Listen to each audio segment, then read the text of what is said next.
Welcome to the No Guilt Fangirls Podcast, where liking what you like is never a bad thing. Here's your host and head fangirl in charge, Patty Holiday. Hey y'all, welcome to the No Guilt Fangirls Podcast. I'm your host and head fangirl in charge, Patty Holiday. This is the Monday Movie Minute for March 9th, 2020. The main movie review today is one that's out in limited release, so I'm sure most of you are thinking, what?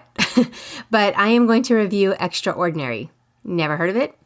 Yeah, I know. I think it might end up being one of those sleeper cult classics as time goes on.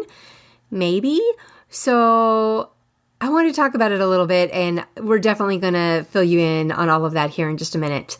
And of course, I'll cover the important things as far as a parental movie review, because your kids are probably going to ask to see this if any of their friends end up watching it, because they'll think it's hilarious, okay? So I'll give you the heads up on what to expect with that one. We're also going to talk a little bit about the big coronavirus news and how it could potentially disrupt the movie industry and the fandoms. Yeah, it's getting weird. It's getting a little crazy out there. We're not going to go into super details, but there's a few things that we should touch on and talk about it because it's happening. But first we're going to talk about the box office. Pixar's Onward is up there at number 1. It made $40 million this week. I think they hoped for more like $60 million, but people are saying the virus maybe had something to do with it. But really, was it the virus? Because like Invisible Man is still holding pretty strong at number 2. And The Way Back, which is the Ben Affleck movie, that one scored within the target numbers that they expected before coronavirus came out. And that was at number 3.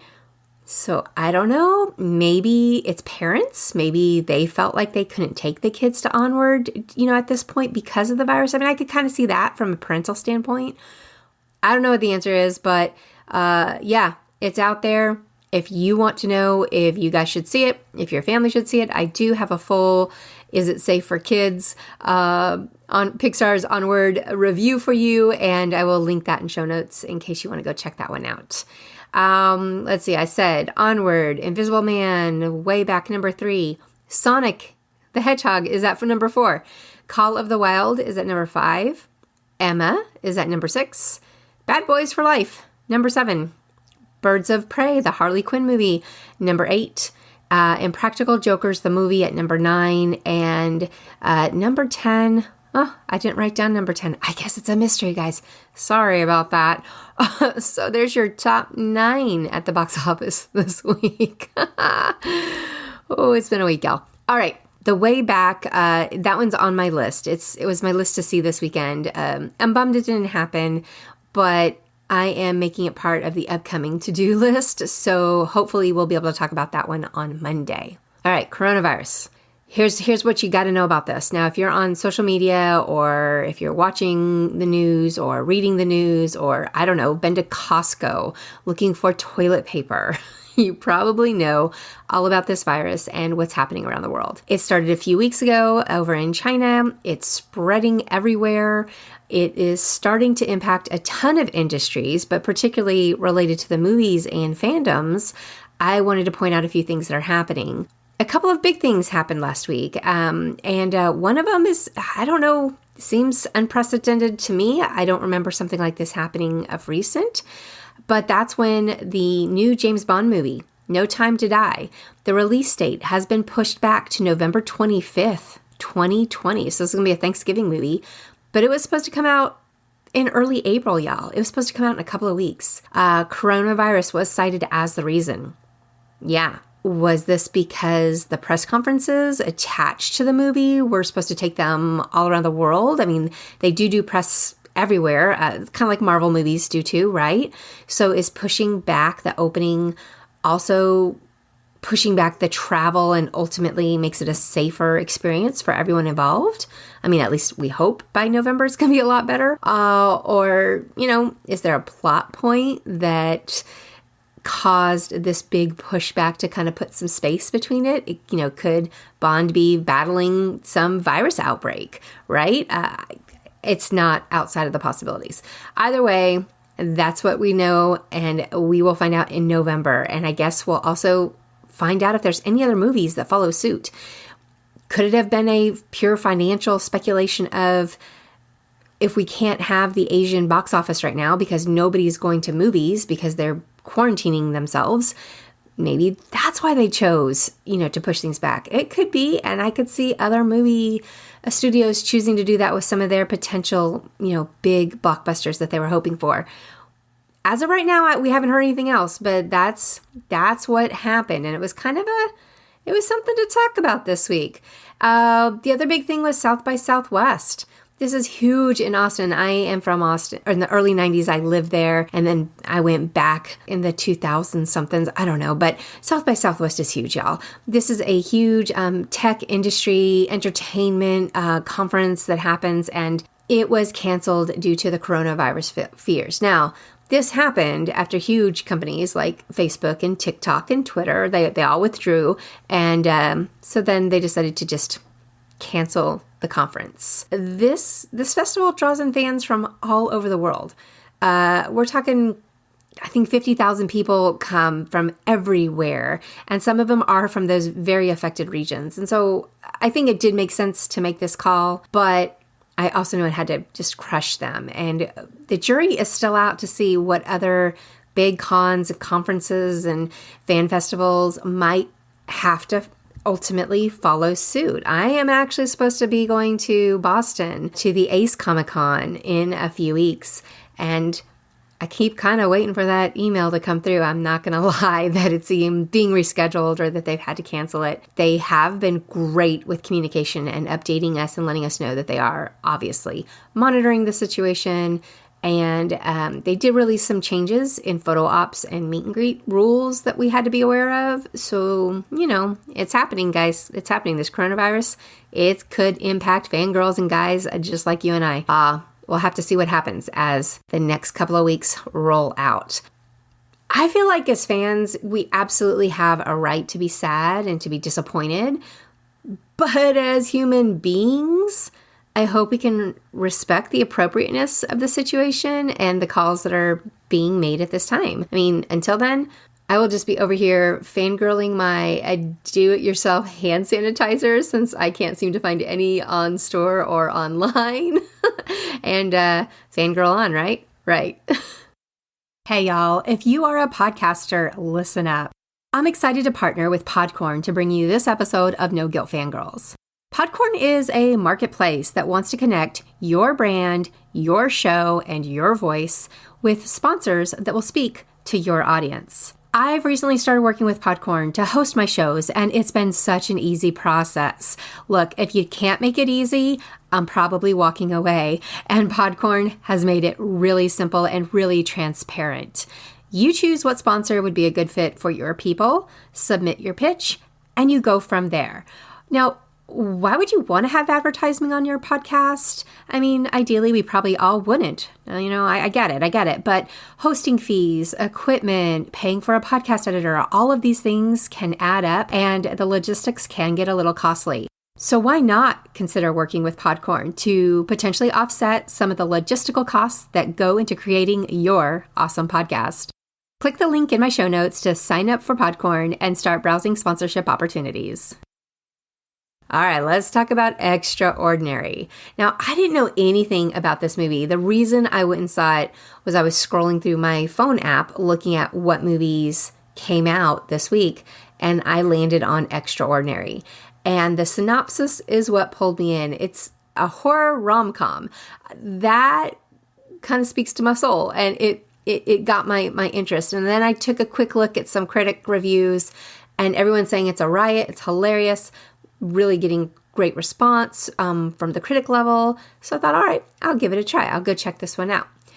What is Extraordinary about? So we have Rose.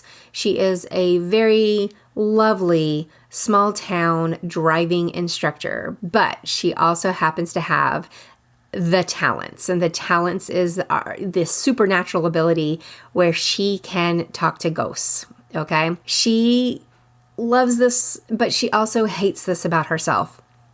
And there was actually something that happened in her past that affected her father, and she absolutely has been trying to suppress this aspect of her life. In comes Martin. Martin is a widower who is being haunted by his dead wife, Bonnie. And Bonnie ain't nice, y'all. Bonnie is being a little bit brutal to him. And he is being pushed by his daughter, Sarah, to get some help, to basically get some help. And that's how he and Rose kind of meet up.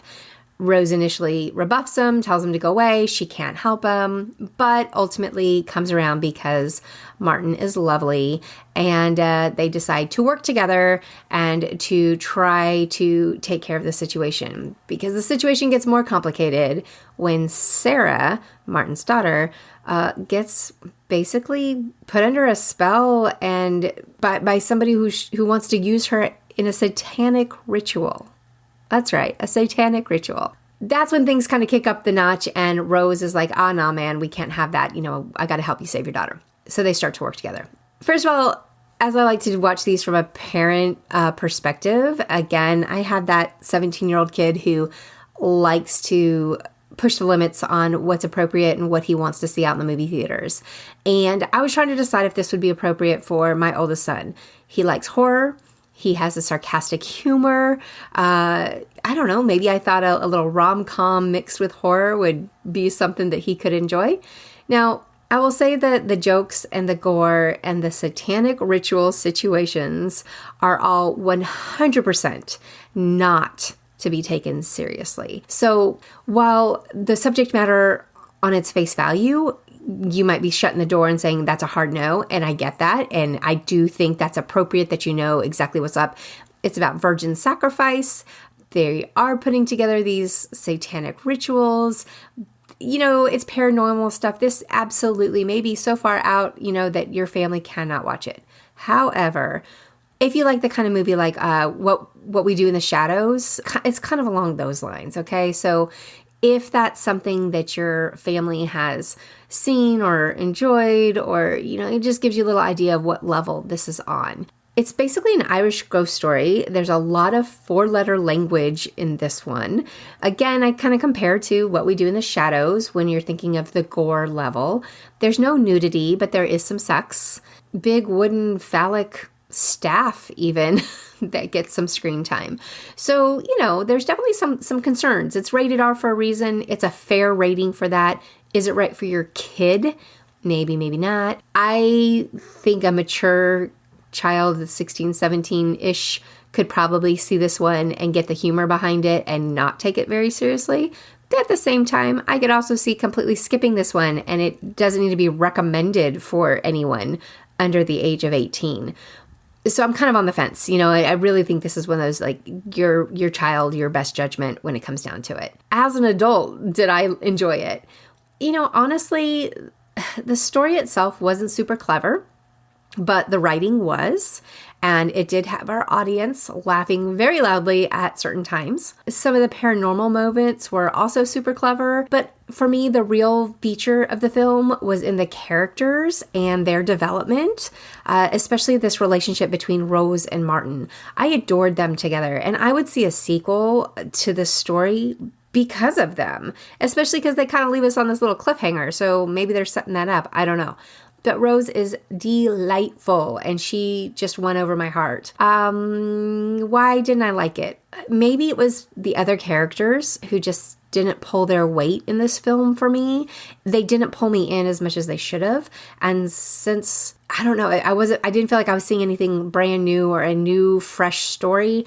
I was really focused in on the characters. And so when they didn't deliver, that's kind of where I got a little bit bored, I'll admit. I can't give it the glowing review that other critics are, but I also see the potential here for a cult following. It's quick-witted, and it's well put together overall, and in the right company, you just might love it. So that's Extraordinary. It is in limited release out in theaters around the country. All right, well, that's all I've got for you right now. If you have a moment to rate, review, subscribe, I appreciate it.